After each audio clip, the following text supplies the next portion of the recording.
This is your April 2017 forecast reading. It includes a love, soulmate, relationship, as well as general career and a soul path evolution reading.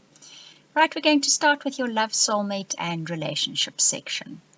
The first card that comes up, you'll see, is called the Heartless Love, then the Fixer, and then the Child. Huge big hesitation you hear from me there. Right.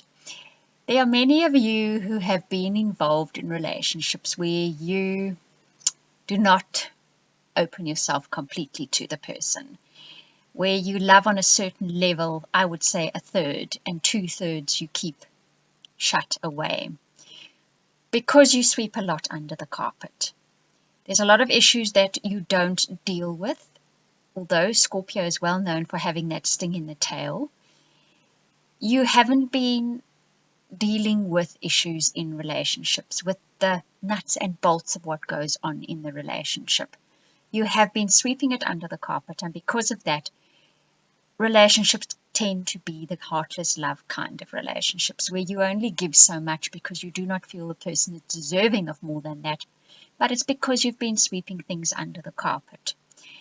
Now, towards the end of the month, this could change entirely. You could have a relationship that is like a newborn child. It could be entirely different because you've decided you're no longer sweeping things under the carpet.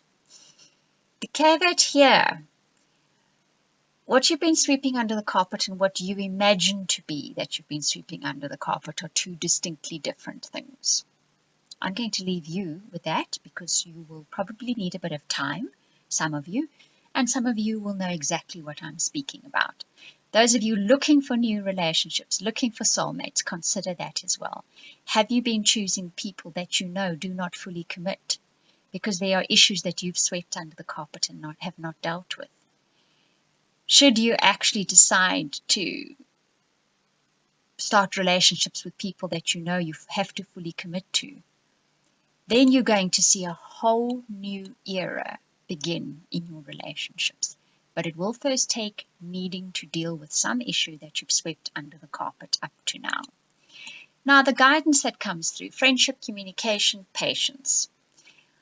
So, this underlines the former message. Good relationships are always based on friendship. That requires communication, and it also requires patience. Communication, well, we all know what that is about. You need to be able to sit down and discuss things. You need to be able to discuss things openly. You need to listen as well. That's part of communication. Patience means nobody's perfect, and one is going to have to tolerate that. As much as one communicates and as good as friends you are, there are going to be times when one is just going to have to grin and bear what the other person is doing, right? So that is basically the guidance for a really good relationship.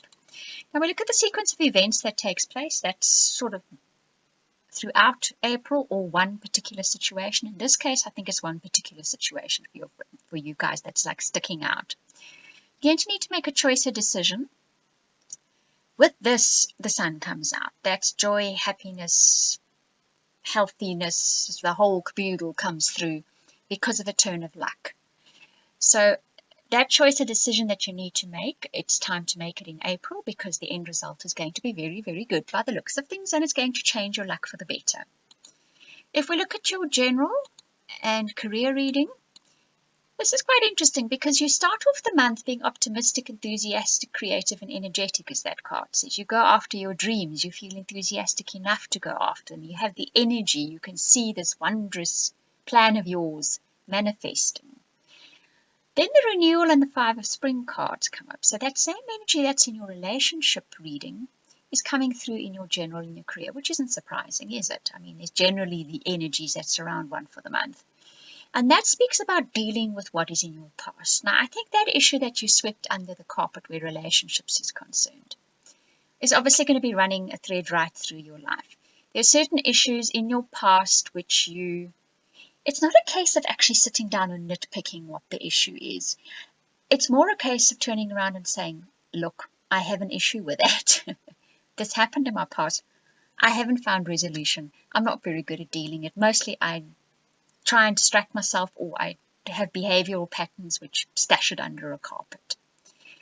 So it's a case of looking at the past, knowing where your block is. That's coming up in a lot of readings, admitting it, and then you can move forward from there. Because then the Five of Spring comes up, and that shows up usually as you're dealing with somebody or an organization or a family member or members of the family, and you have opposing ideas.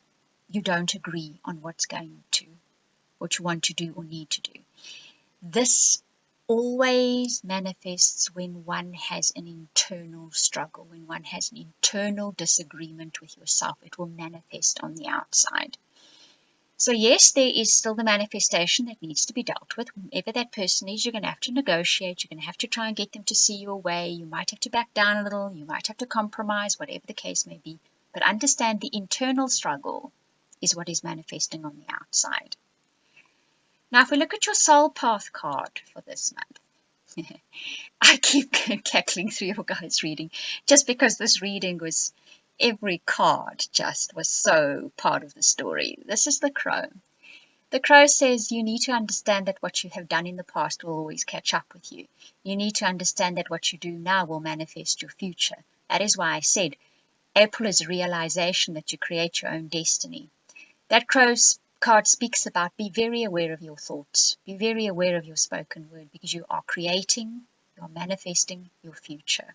There's no getting away from it. Something comes up in April which very clearly reminds you of that. Right, Scorpio, if you would like a personal private reading or my absolute favorite reading to do, the soulmate reading, you can contact me at theoracletimes@gmail.com or book a reading via the website. You'll see both URLs show up in our picture. You'll also see there are lots of other readings available, nice one question, very affordable short readings as well. I do hope you enjoyed this reading. Thank you for watching, listening, commenting, and liking.